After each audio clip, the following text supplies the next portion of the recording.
থানায় গিয়ে CCTV footage দেখে সব সত্যি জেনে গেল গীতা। সম্পূর্ণ জানতে দেখতে থাকো। দেখা যায় গল্পের শুরুতেই ইচ্ছে করে গীতা, মেহেক, এমনকি ইলিন সবাই মিলে চেষ্টা করছে যাতে কাভিয়াকে জব্দ করা যায়, কারণ কাভিয়া যে অন্যায় করেছে কাভিয়াকে শাস্তি পেতেই হবে। এরপরে গীতা বলে, শোনো ইলিন, আমি তোমাকে সবটা বলে দিচ্ছি ঠিক কি করতে হবে। এরপর ইলিন ঠিক ফোন করেছে কাভিয়াকে। ফোন করে বলে, কাভিয়া তুমি তো জানোই না দাদাভাইয়ের অবস্থা খুবই খারাপ, খাচ্ছেও না, ঘুমাচ্ছে না, কিছুই করতে ভালোবাসছে না। তুমি এক কাজ করো না, গীতা বৌদি যেভাবে সুন্দর সুন্দর রান্নাগুলো করে দাদাভাইকে খাওয়াতো ঠিক সেরকমভাবে কিছু একটা করো না। পারবে না তুমি এইভাবে দাদাভাইয়ের মন জিততে? আর তখনই মনে মনে একটা কথাই কাভিয়া ভাবে, গীতা তো চলে গেছে, আর এখন যদি আমি ভালো মন্দ রান্না করে স্বস্তিককে খাওয়াই এটা তো খুব ভালোই হবে। ইলিনের কথা শুনে কাভিয়া রাজি হয়ে যায় আর বলে, ঠিক আছে আমি রাজি, আমি তোমাদের দাদাভাইকে আজকে নিজের হাতে তৈরি করে রান্না খাওয়াবো। আর ঠিক তখন ইলিন মনে মনে ভাবে, হ্যাঁ তুমি যে কী রান্না করবে সেটা আমার জানাই আছে। তার মধ্যে কাভিয়া বলে, আমি বললেও স্বস্তিক কি আসবে? তো মনে হয় না। কাভিয়ার এই কথা শুনে ইলিন বলে, যাবে না কেন? অবশ্যই যাবে। আরে বাবা তুমি একবার বলেই তো দেখো। ঠিক তখনই কাভিয়া ভাবে, সত্যি তো, একবার বলে না হয় দেখি। ফোন তো কেটে দেয়।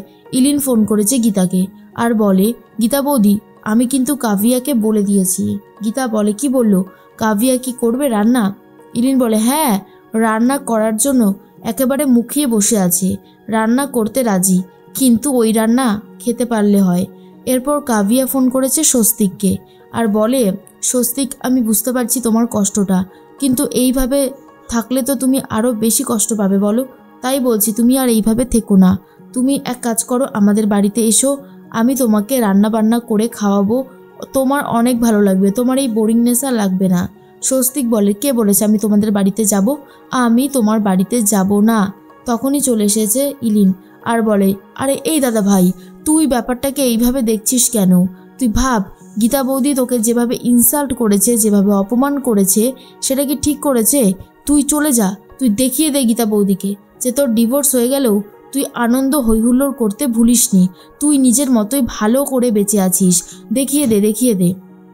তখনই স্বস্তিক বলে, কি বলছিস কি ইলিন, তোর মাথাটা ঠিক আছে তো? ইলিন বলে, আরে হ্যাঁ আমার মাথা একদম ঠিক আছে, আমি যেটা বলছি খুব ভালো করে ভেবেচিন্তেই কথাটা বলছি, সময় থাকতে থাকতে সবটা করে নে। কাভিয়া বলে, স্বস্তিক আমি তাহলে রান্নাবান্না শুরু করি, তুমি আসবে তো? স্বস্তিক তখন বলে, হ্যাঁ আমি যাচ্ছি। এই বলেই স্বস্তিক বেরিয়ে যায়। তখনই ইলিন ফোন করে গীতাকে আর বলে, গীতা বৌদি বারে তুলে দিয়েছিলাম দাদাভাইকে, আর এবারে কিন্তু কাভিয়ার বাড়িতে যেতে রাজি হয়ে গেছে দাদাভাই। তখনই গীতা বলে, বাহ এটা তো খুব ভালো একটা কাজ করেছো তুমি, এবারেই দেখো কি করা যায়। একটা বড় সাইজের মাছ যাবে ওই কাভিয়ার বাড়িতে, তারপর সেই মাছটা কেটে ধুয়ে পরিষ্কার করে রান্না করবে, এটাই তো সবথেকে বড় একটা ব্যাপার। এরপরেই দেখা যায় যে কাভিয়া রান্না করবে তো ঠিক করেছে, আর এদিকে ঘরে কোনো মশলা টশলা কিছুই নেই। আর তখনই পদ্ম চলে এসেছে। পদ্ম এসে কিরণ কান্তিকে বলছে, নিন ধরুন বাজারগুলো ঝটপট করে নিয়ে আসুন। তখনই কিরণ কান্তি বলে, আমি কেন বাজারে যাব? আমি কি কোনোদিন বাজারে গেছি? আমি বাজারে টাজারে যেতে পারবো না। আর তখনই রতি দেবীকে ডাকাডাকি শুরু করে। কাভিয়া রান্না করবে, ঘরে বাজার নেই। পদ্ম তখন বলে, আপনার হবু জামাই আজকে বাড়িতে আসবে, আপনার মেয়ে রান্না করবে, আর আপনি বলছেন কি না যে আপনি বাজারে যাবেন না? তাহলে কি করে হবে? মুদিখানা তো আনতেই হবে, এই যে আমি বড় সড়ো একটা লিস্ট করে রেখে দিয়েছি। তখনই কিরণ কান্তি পুরোপুরি অবাক হয়ে যায় আর বলে, জামাই আসবে মানে? আমি তো কিছুই বুঝতে পারছি না। তখন চলে এসেছে কাভিয়া আর বলে, বাবা আজকে স্বস্তিক আমাদের বাড়িতে আসবে, আর আমি নিজের হাতে রান্না করব, রান্না করে ওকে খাওয়াবো। কিরণ কান্তি বলে, কি বলছিস কি কাভিয়া? আমি তো যতদূর জানি যে স্বস্তিক গীতাকে ভালোবাসে। তখন কাভিয়া বলে, আরে বাবা ভালোবাসতো, এখন আর ভালোবাসে না, ওদের মধ্যে সেপারেশন হয়ে গেছে। আর এটা শোনার পরে তো কিরণকান্তিবাবু আরোই অবাক হয়ে যায়। তখনই কিরণকান্তিবাবু বলে, কিন্তু এত বড় একটা লিস্ট আমি আনবো? তো কোনোদিনও বাজারে যাইনি, আর তাছাড়া পাড়ার মুদিখানার দোকানে তো নয়। তখন পদ্ম বলে, তাতে কি হয়েছে, সব খবর নেওয়া আছে। আপনার বাবা তো রাস্তাতেই দাঁড়িয়ে ফাস্টফুড সেন্টার চালাতো, তা আপনি পারবেন না?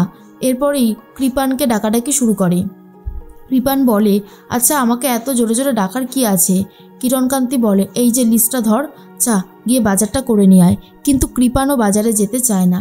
এদিকে রতি বলে, এই কাভিয়া, তুই যে এইসব আনাচ্ছিস, তুই কি আদৌ রান্না করতে পারবি? তুই তো কোনোদিনও রান্নাবান্না করিসনি। কাভিয়া বলে, তাতে কি হয়েছে? কোনোদিনও করিনি বলে যে কোনোদিনও করতে পারবো না তেমনটা কি করে হবে? না না না, আমি করতে পারবো। এর মধ্যেই পদ্ম ফোন করেছে গীতাকে আর বলে, উকিল দিদি, এমনভাবে সব কিছু শুরু হয়েছে না, আমার কিন্তু বেশ মজা লাগছে। কাভিয়া নাকি করবে রান্না, ভাবলেই কেমন অবাক লাগছে। তখনই মেহেক বলে, সত্যি কথা, কাভিয়া কিচ্ছু করতে পারবে না। তখন পদ্ম বলে, গীতা বৌদি, তুমি রান্না করে 2টো স্পেশাল পদ পাঠিয়ে দিও, আমি একটু মেনু চেঞ্জ করে ঢুকিয়ে দেবো। তখনই গীতা বলে, ঠিক আছে। আর একটা গাছপাটা আমি মেহেকের হাতে দিয়ে পাঠাচ্ছি, ওটা কাটতে গেলেই আঠায় একেবারে জর্জরিত হয়ে যাবে। দেখিস কাভিয়া যেন একটু ভালো মতন ট্রিটমেন্ট পায়। তোকে সব দায়িত্ব দিলাম পদ্ম।